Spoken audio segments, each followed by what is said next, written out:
Well, these are images just coming in from New Richland in southern Minnesota, where they're under a state of emergency tonight. 4 to 5 inches of rain fell in New Richland in less than 8 hours this morning, leading to flooding. That's where Sammy Selena is tonight with a look at some of the damage. Sammy? Yeah, parts of the town are underwater because of that rain that you mentioned, and also this rapid snow melt that we're seeing across the state. And if you can't recognize what's behind me, you're actually looking at a baseball field. There's a playground here. And if you look at that fence, you can tell that there's feet of water sitting here in this field. We're supposed to see a lot more of that fence. Now, earlier we saw some kids that were playing in this water, and we definitely don't recommend that because there are dozens of homes that city officials told us have sewage leaking into their basements out here. They say they don't think sewage is in this water, but there are homes dealing with that problem right now. And folks here, they're just hoping that this doesn't get any worse. Residents say their morning started off with a surprise. Our baseball diamond is underwater. How fast did this happen?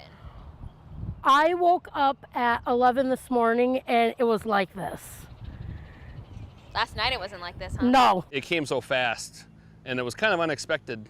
Alex Wagner grew up here and says something like this happens every few years. It's come up into a lot of people's basements and some roads around the neighborhood. You just need anywhere to put anything dry. I got spaces and they're open. You can just Okay. use them. Amber Lure has a small wall of sandbags protecting her business from the rising creek that a small army of community members built. That's huge to us. We have a ton of pride here. We both grew up here. Bud grew up here.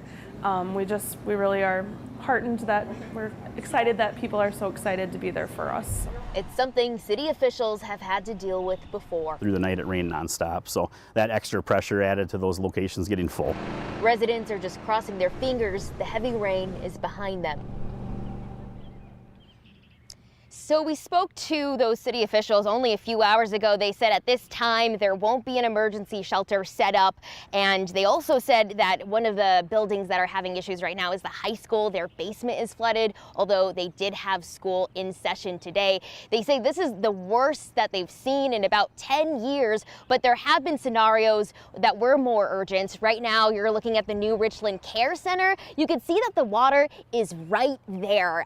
It's not going to take too much for it to completely rise and for this building to flood, which it has in the past. Right now, they are not evacuating those elderly residents. They're just trying to monitor that water line, and they're just hoping that it stays this way and it doesn't get any worse. Back to you.